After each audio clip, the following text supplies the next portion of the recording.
ವಿದ್ಯಾರ್ಥಿಗಳೇ ಎಕ್ದಮ್ ಸರಳ ಪ್ರಶ್ನೆ 61 ಬಿಡಿಸೋದಾಯ್ತಾರೆ ವಿಡಿಯೋ ಆನ್ ಮಾಡಿರಿ ನಾ ಬಂದು ತಿಳಿಸ್ನು. ಎಲ್ಲರೂ ಬೋರ್ಡ್ ಕಡೆ ಲಕ್ಷ ಕೊಟ್ಟು ನೋಡಬೇಕು ಅಂದ್ರೆ ಗಣಿತ ತಿಳಿತಾವ. ಮತ್ತು ನಾ ಬಿಡಿಸೋದಾದ್ರೆ ನೀವು ಫೇರ್ದಾಗ ಬರ್ಕೋಬೇಕು. ಅಂದ್ರೆ ನೀವು ಹೆಚ್ಚು ವಿಡಿಯೋಗಳನ್ನು ನೋಡೋದ್ರಿಂದ ಏನಾಗ್ತದೆ, ನೆನಪಿನ ಶಕ್ತಿ ಜಾಸ್ತಿ ಬರ್ತದೆ. ಇಲ್ಲಿ ನೋಡ್ರಿ, ಒಂದು ಕಾರು ಪಾರ್ಕಿನಲ್ಲಿ 14 ಸಾಲುಗಳಿವೆ. ಪ್ರತಿಯೊಂದು ಸಾಲಿನಲ್ಲಿ ಕಾರುಗಳನ್ನು ನಿಲ್ಲಿಸಲು 420 ಜಾಗಗಳಿವೆ. ಕಾರನ್ನು ನಿಲ್ಲಿಸಲು ಎಷ್ಟು ಜಾಗಗಳಿವೆ? ಎಷ್ಟು ಕಾರ್ ನಿಂದಿರ್ತಾವ ಅಂದ್ರೆ ಅವ್ರು ಏನು ಕೇಳ್ತಾರ, ಒಂದು ಸಾಲಿನೊಳಗೆ 14 ಸಾಲುಗಳಿವೆ. ಒಂದು ಸಾಲದೊಳಗೆ 420 ಜಾಗಗಳಿವೆ ಅಂತ.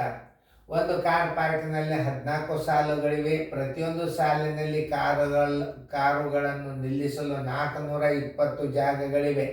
ಒಂದು ಸಾಲದೊಳಗೆ 420 ಕಾರುಗಳು ನಿಂದಿರ್ತಾವ. ಅಂಥವು 14 ಸಾಲು ಅಂದ್ರೆ ಅಲ್ಲಿ ಎಷ್ಟು ಕಾರುಗಳು ನಿಲ್ಲುತ್ತಾವ ಪಾರ್ಕ್ದಾಗ ಅಂತ ಕೇಳ್ಯಾನ. ಅವಾಗ ಏನು ಮಾಡ್ಬೇಕು ನೀವು, ಕಾರುಗಳ ಸಂಖ್ಯೆ ಹೆಂಗೆ ತಿಳ್ಕೊಬೇಕು? ಒಟ್ಟು ಕಾರುಗಳ ಸಂಖ್ಯೆ ಕಂಡು ಹಿಡಿಬೇಕಾದ್ರೆ ಏನು ಮಾಡ್ಬೇಕು? ಒಂದು ಸಾಲಿಗೆ 14 ಅಂದ್ರೆ 420 ಸಾಲಿಗೆ ಎಷ್ಟು? ಒಟ್ಟು ಕಾರುಗಳ ಸಂಖ್ಯೆ ಬರೋಬ್ಬರಿ ಒಟ್ಟು ಕಾರುಗಳ ಸಂಖ್ಯೆ ಬರೋಬ್ಬರಿ ಒಂದು ಸಾಲಿನೊಳಗೆ ಎಷ್ಟು? 14 ಸಾಲುವ.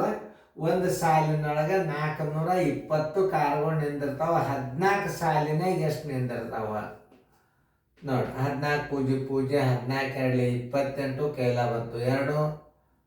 14 56 1 2 58. ಆನ್ಸರ್ ಬರೋಬ್ಬರಿ ಎಷ್ಟು ಕಾರುಗಳು?